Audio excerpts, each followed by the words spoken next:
आज का हमारा जो टॉपिक है वो है आज प्रश्नावली 1.2 पढ़ेंगे। संख्या पद्धति जो हमारा चैप्टर नंबर फर्स्ट चल रहा है। तो उससे क्या होगा बच्चों, सबसे पहले प्रश्नावली पढ़ने से पहले हम अपना नेक्स्ट टॉपिक पढ़ेंगे अपरिमेय संख्या। अपरिमेय संख्या क्या होती है?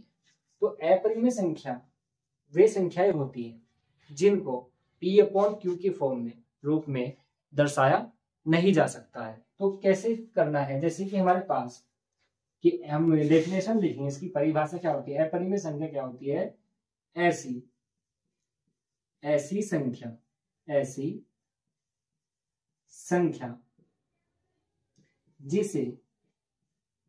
जिसे p अपॉन क्यू के रूप में दर्शाया नहीं जा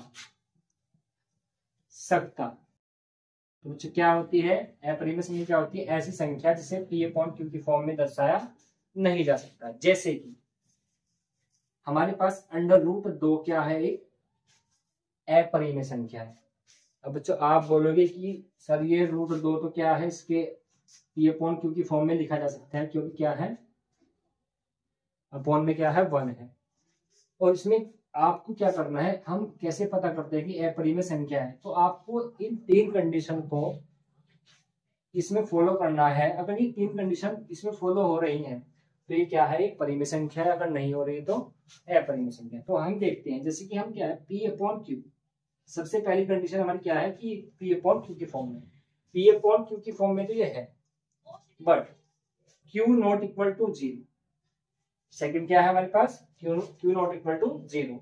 तो यहाँ पे क्या है, q की वैल्यू 0 भी नहीं है। तो दो बात तो ये सही। उसके बाद हमें ध्यान रखना है कि p and q belongs to z। अब z क्या होता है बच्चों? ये होती है पूर्ण संख्या। अब पूर्ण संख्या आपको पता है क्या होती है, 0 1 2 3 4 -1 -2 -3 ऐसे चलती है।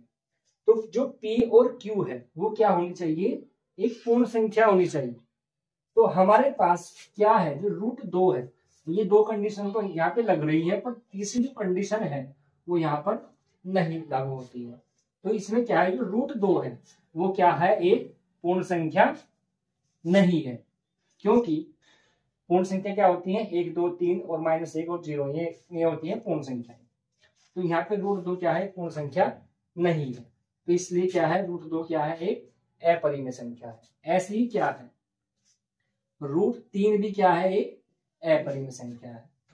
√4 अपरिमेय संख्या नहीं है। तो नहीं क्यों नहीं है? क्योंकि जो हम इसे क्या 4 को क्या लिख सकते हैं बच्चों, 4 है हमारे पास, √4 को हम लिख सकते हैं √2 का स्क्वायर, और स्क्वायर से रूट क्या होता है, कैंसिल। तो इसकी वैल्यू क्या आ गई, पूर्ण संख्या यार, ये क्या है, पूर्ण संख्या। इसलिए क्या 4 क्या है, 4 क्या है, परिमेय संख्या है। √4 क्या है, परिमेय संख्या। तो √5 क्या है, परिमेय संख्या, अपरिमेय संख्या है।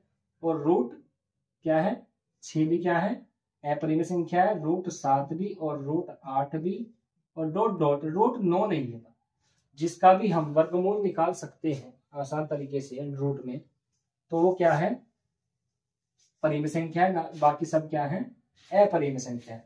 और दूसरी कंडीशन क्या है, जो अगर कोई संख्या ऐसे है 6.1 2 1 2 4 4 3 2 5 6, मतलब क्या, पॉइंट के बाद कोई संख्या रिपीट नहीं होती है, कोई संख्या क्या है, रिपीट नहीं होती है, तो उन्हें भी क्या बोलते हैं, हम अपरिमेय संख्या बोलते हैं। जैसे 7 2 0.2 002 प्लस 1 और 2 5 6, इसमें क्या है बच्चों, कोई भी संख्या बार बार रिपीट नहीं हो रही है। तो ये हमारे पास क्या है, सब अपरिमेय संख्या है। तो इसके बाद बच्चों हम प्रश्नावली 1.2 के जो एग्जाम्पल है, उदाहरण है, उनको हम क्या करेंगे, जो हमारे पास जो अपरिमेय संख्या है √2 √3 √4, जो भी अपरिमेय संख्या है, उन्हें हम संख्या रेखा पर कैसे निरूपित करते हैं, वो हमारा अगला क्वेश्चन होगा। तो आपको बच्चों बहुत ध्यान पूर्वक हमारी वीडियो को स्किप नहीं करना है, तो क्या ध्यान क्या करना देखना है। तो क्या करेंगे आप, कुछ ही मिनटों में आप क्या करोगे, इन्हें अपरिमेय संख्या को संख्या रेखाओं पर निरूपित करना सीख जाओगे। तो कैसे करना है, हमारा नेक्स्ट क्वेश्चन जो हमारे पास है, हाँ तो जो हमारा जो क्वेश्चन है उदाहरण नंबर 1 जो क्या है, संख्या रेखा पर √2 को निरूपित कीजिए। अब हमारे पास √2 क्या है, एक अपरिमेय संख्या है। अब अपरिमेय संख्या किस प्रकार संख्या रेखा पर क्या करना है, हमें को निरूपित करना है। तो निरूपित कैसे करेंगे, सबसे पहले हम एक संख्या रेखा खींच लेते हैं। ये हमारे पास क्या है, एक संख्या रेखा है। अब जो आप क्या करना है, बराबर अपने स्केल से बराबर 1-1 सेंटीमीटर के या आप 2-2 सेंटीमीटर कितने भी आपको, पर क्या करना है, सभी का गैप क्या करना है, समान है, डिस्टेंस समान रखना है। तो 1 2 3 कितने भी खींच सकते हो आप, 1 2 3। अब यहाँ से क्या है, 0 है, इधर प्लस की वैल्यू 1 2 3 4, -1 -2 और -3। तो बच्चों क्या करना है, हमें √2 क्या करना है, इस पे संख्या रेखा क्या करना है, निरूपित करना है। सबसे पहले आपको पता होगा ये हमारे पास क्या है, आपको सभी को पता है,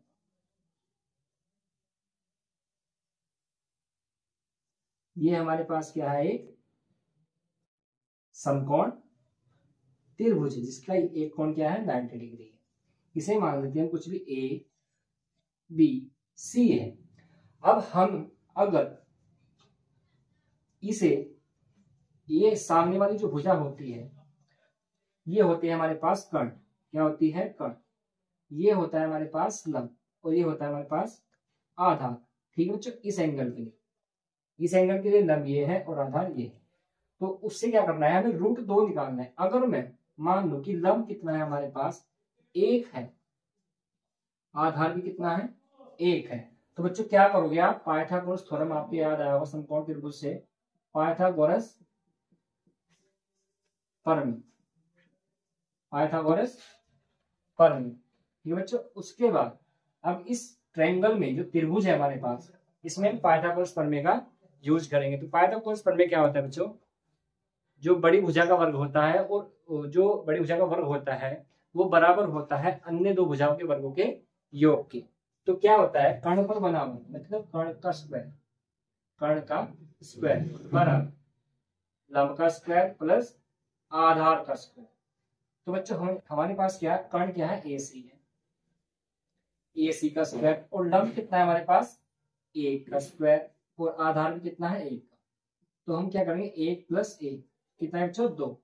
ये इसकी वैल्यू है AC स्क्वायर की वैल्यू है, तो AC तो कितना है हमारे पास, √2। तो हमारे पास ये क्या है, √2 है, ये क्या हमारे पास √2।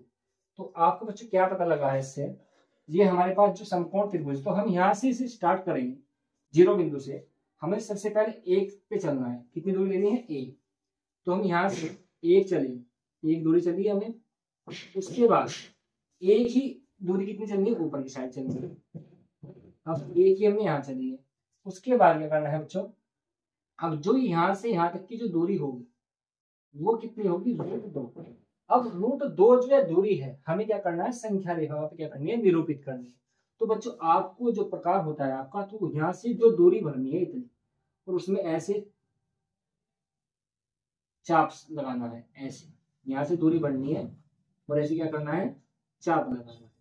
तो जहां भी ये आपको मिलेगा वही पॉइंट क्या होगा, √2 होगा। बच्चे क्या होगा, यही बिंदु क्या होगा, √2 होगा। तो क्या करना है, सबसे पहले जो भी अगर हमारे पास क्या है, √2 आया तो क्या करना है, हमें एक इधर चलना है और एक इधर करना है, और वहां इतनी जो बिंदु O से जो दूरी होगी उस लाइन की, ये शीर्ष की, उसमें क्या करना है, चाप लगाना है। जहां भी चाप कट करेगा उस लाइन को, वही क्या होगा, उसका बिंदु होगा। उसके बाद अगर हम क्वेश्चन में हमें √3 पूछ लिया जाए, √3 को निरूपित कीजिए, √5 को निरूपित कीजिए, √6 को निरूपित कीजिए, √4 को निरूपित कीजिए।